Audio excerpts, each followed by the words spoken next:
Hello, आप सभी माननीय सदस्यों से रिक्वेस्ट है कि जहां तक आप लोग आ गए हो वहां पर धारा 144 लागू है।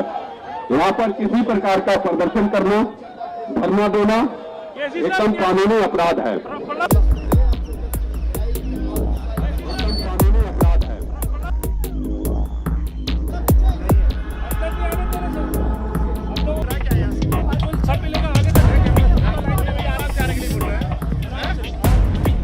धरना देना एकदम कानूनी अपराध है। हाँ, चिंता करके आपसे गुजारिश है कि इनसे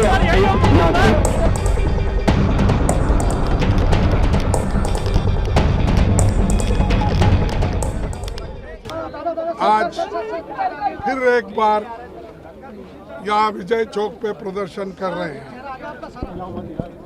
एक बात तो इससे साफ और जाहिर होता है कि मोदी जी जनता से कुछ छुपाना चाहते हैं। हालांकि नीरव मोदी, चौकसी, ललित मोदी, मल्ल्या ऐसे लोग करोड़ों, हजारों करोड़ रुपए सरकार से लूट के बाहर चले गए, लेकिन उनके बारे में मोदी जी मुंह नहीं खोल रहे हैं और हमेशा दूसरों को टीका करने में वो बहुत अच्छा समझते हैं। जेपीसी बनाने के लिए आप तैयार नहीं, इसका मतलब ये पूरी की पूरी सरकार मोदी जी की ऊपर से लेकर नीचे तक भ्रष्टाचार में शामिल है और देश के प्रधानमंत्री का हाथ इस घोटाले के जांच में है,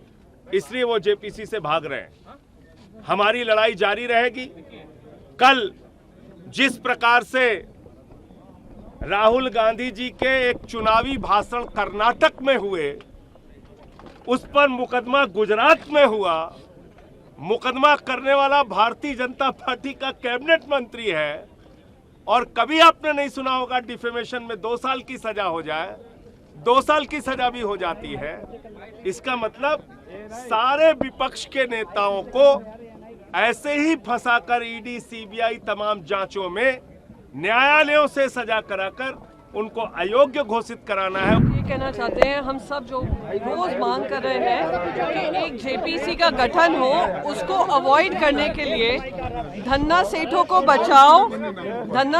बचाओ और विपक्ष को इन्वेस्टिगेशन एजेंसीज के माध्यम से फंसाओ योजना जो भारतीय जनता पार्टी की चल रही है, उसकी हम निंदा करते हैं और हम सब एकजुट होकर यही मांग कर रहे हैं कि प्रजातंत्र का हनन कर संविधान को खत्म करने का जो काम चल रहा है वो दुर्भाग्यपूर्ण है और ये जेपीसी की जो हमारी मांग है वो जायज़ मांग है। और जब ये लोग विपक्ष में होते थे, जेपीसी की मांग दिन रात करते थे, पार्लियामेंट को रोकते थे और हमारी जो मांग है वो उस आधार पे है क्योंकि एक देश का सबसे बड़ा फाइनेंशियल घोटाला सामने आया है और ये लोग उनको बचाने में लगे हैं।